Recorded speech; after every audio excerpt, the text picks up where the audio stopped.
everyone, I'm Rakhi and in today's session we are going to learn periodicity of electron gain enthalpy.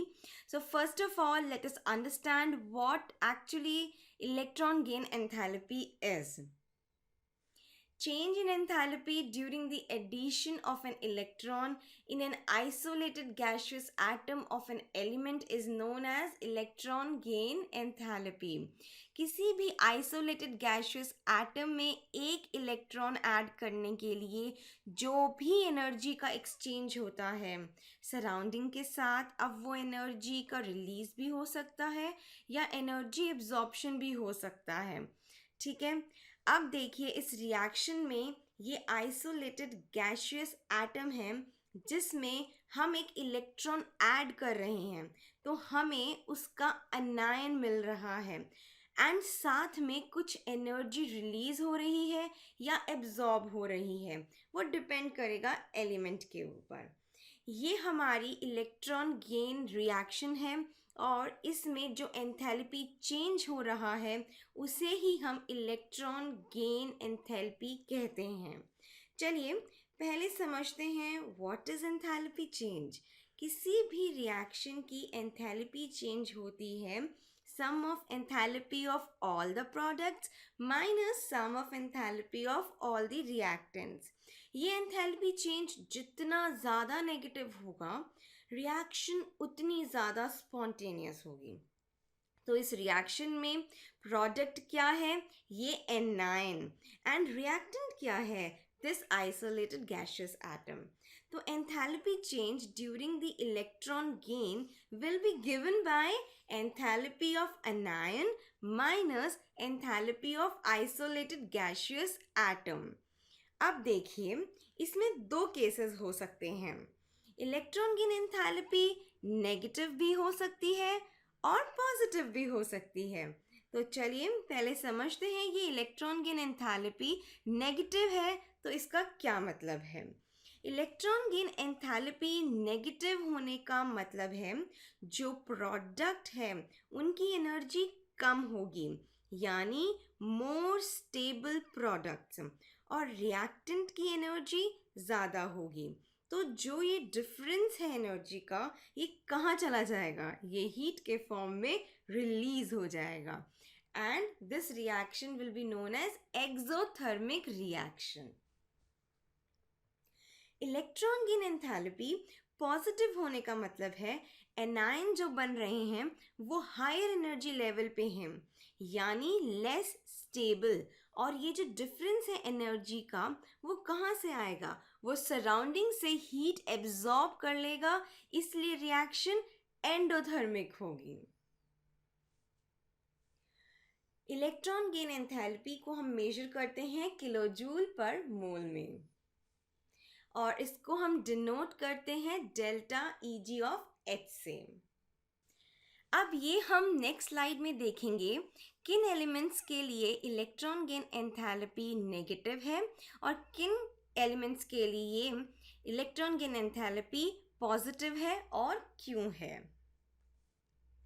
अब देखिए यहाँ पे मैंने first 56 elements की electron gain enthalpy को plot किया है, तो काफ़ी इंटरेस्टिंग से ऑब्जर्वेशंस निकल के आते हैं।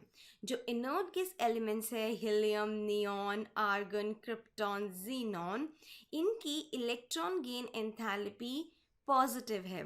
दैट मीन्स ये इलेक्ट्रॉन को गेन करने में काफ़ी नखरे करते हैं क्योंकि इनकी जो इलेक्ट्रॉनिक कॉन्फ़िगरेशन है वो काफ़ी स्टेबल है और ये उस स्टेबिलिटी को लूज़ नहीं करना चाहते हैं।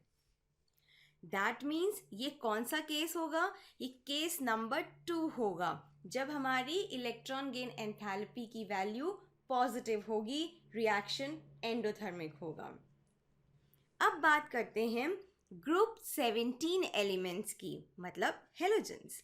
यहाँ पे अब देख रहे हैं इनकी electron gain enthalpy is highly negative, which means ये बड़े आराम से इलेक्ट्रॉन को एक्सेप्ट कर लेंगे और स्टेबल अनायंस बनाएंगे जो कि लोअर एनर्जी लेवल पे होंगे।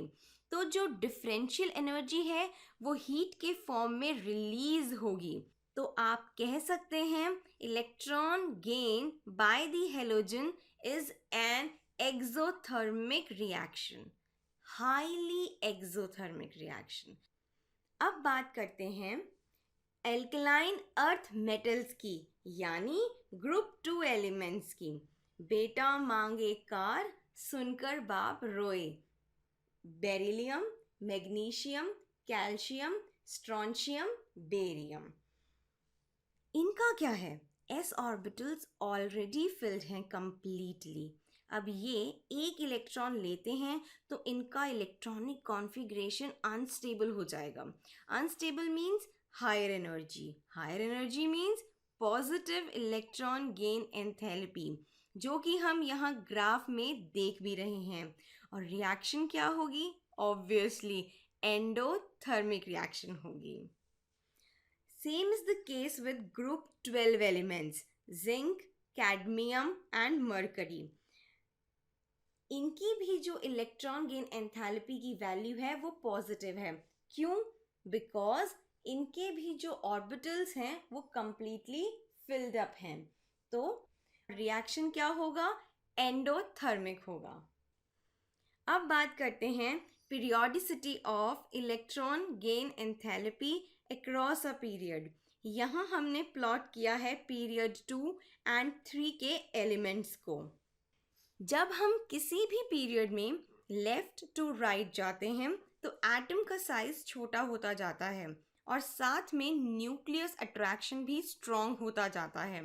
तो जो भी नया आने वाला इलेक्ट्रॉन होगा वो न्यूक्लियस से स्ट्रॉन्गली अट्रैक्ट होगा।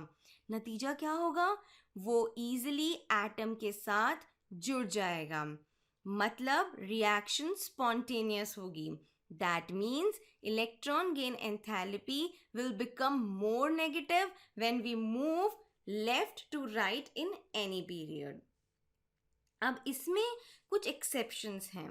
बेरिलियम एंड मैग्नीशियम जो हम डिस्कस कर चुके हैं, नियॉन एंड आर्गन भी डिस्कस कर चुके हैं, एंड नाइट्रोजन में भी सेम रीज़न है, stable electronic configuration due to half filled 2p orbitals.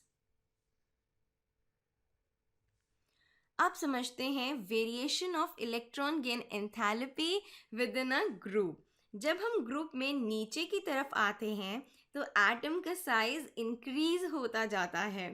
तो जो नया आने वाला इलेक्ट्रॉन होगा उसकी न्यूक्लियस से डिस्टेंस ज़्यादा होने के कारण न्यूक्लियस का अट्रैक्शन फीका पड़ जाएगा। नतीजा क्या होगा? Reaction will be less spontaneous. That means electron gain enthalpy will become less negative when we move top to bottom in a group. अब इसमें एक एक्सेप्शन है।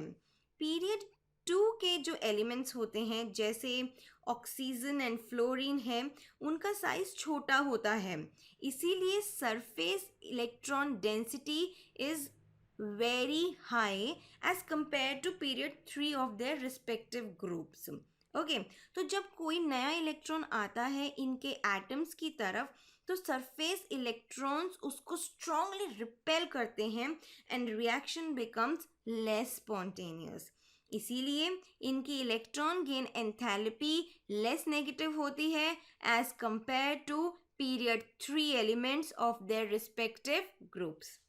So that was all about electron gain enthalpy. अगर आपको कोई doubt है तो अपने डाउट्स नीचे दिए कमेंट बॉक्स में लिखिए। अगर आपको ये सेशन अच्छा लगे तो वीडियो को लाइक कीजिए, चैनल को सब्सक्राइब कीजिए और अपने फ्रेंड्स के साथ में शेयर कीजिए। This is me Rakhi saying you all now goodbye and take care.